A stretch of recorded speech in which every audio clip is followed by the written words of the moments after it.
Alhamdulillahirabbil alamin, masih bersama kami dalam Damai Indonesiaku. Kami persilakan kembali jamaah untuk mengajukan pertanyaan yang nanti akan dijawab oleh guru kita Ustazah Muawana. Kemudian Ustadz Kasif akan menjawab pertanyaan yang sudah masuk lewat Instagram. Silakan Mas Rofi ya, boleh berdiri Mas Rofi, silakan disampaikan pertanyaannya.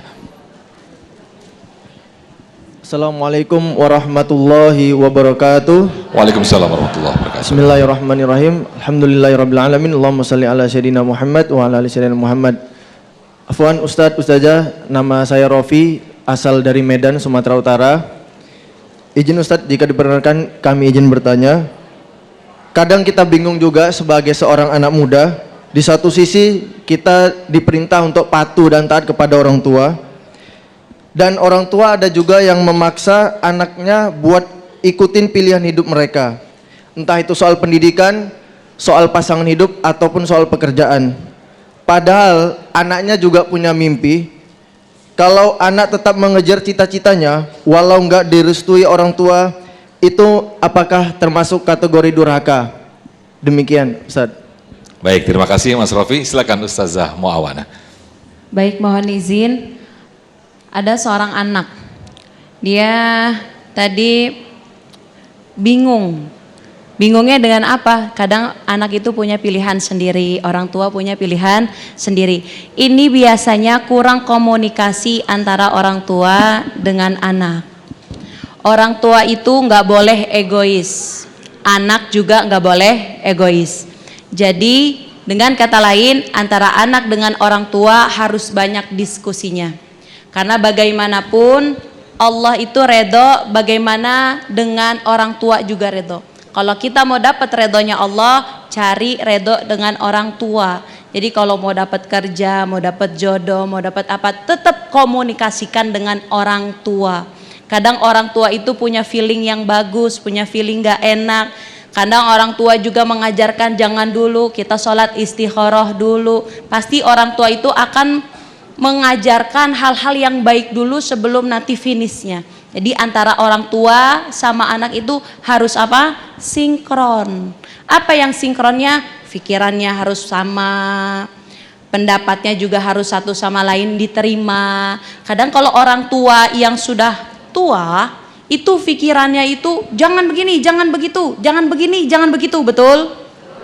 Tapi anak itu makin lama, makin kesini, makin modern, betul gak? Dari pasangan hidup, dari dia belajar, dari mengejar cita-cita. Oleh karenanya yuk sama-sama jadilah kita orang tua yang menerima kritik saran dari anak, dan anak pun juga harus lapang dada dengan kritik saran yang diberikan orang tua. Bagaimanapun orang tua harus didahulukan untuk mendapatkan redho dunia dan akhirat. Wallahu a'lam.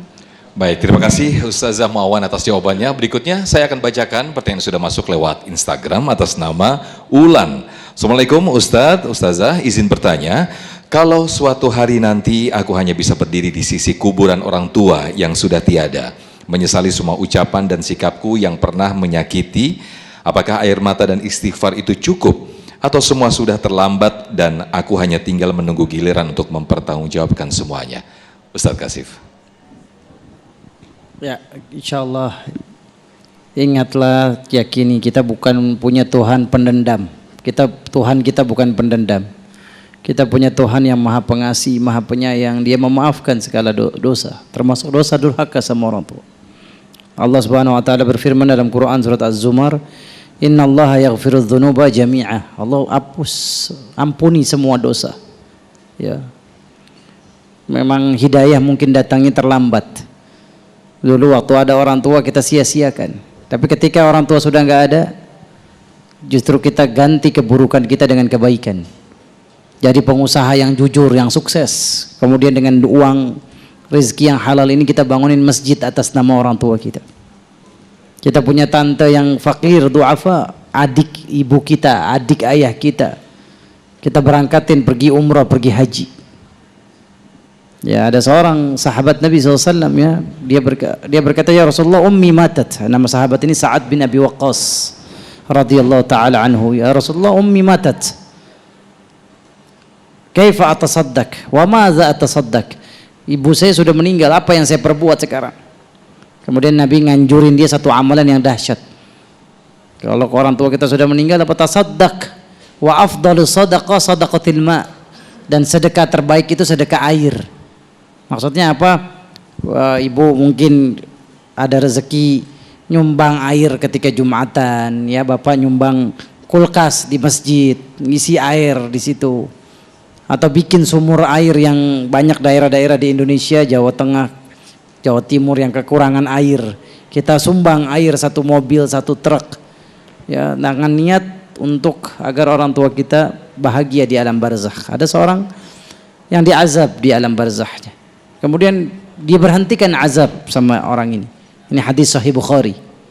Kemudian dia tanya sama malaikat, ya wahai malaikat, saya ini pantas diazab, kenapa berhenti azab, kenapa stop azab? Kata malaikat kepada dia, hadza bistighfari waladika lak, ini disebabkan anakmu yang mengirimkan istighfar. Orang tua sudah enggak ada, dia rabbighfirli wa liwalidayya warhamhuma kama rabbayani shaghira. Tidak ada kata terlambat untuk berbuat baik walaupun orang tua kita sudah enggak ada. Insyaallah begitu. Baik, terima kasih Ustadz Kashif Her dan juga Ustazah Muawanah. Nah, nanti di segmen berikut pemirsa kita akan mendengarkan konklusi ataupun kesimpulan dari masing-masing guru kita yang nanti insya Allah akan disampaikan berkaitan dengan judul kita, anak durhaka penghuni neraka. Tentunya kita tidak ingin, dan bagaimana nanti kita agar menjadi anak-anak yang soleh. Tetaplah bersama kami dalam Damai Indonesiaku.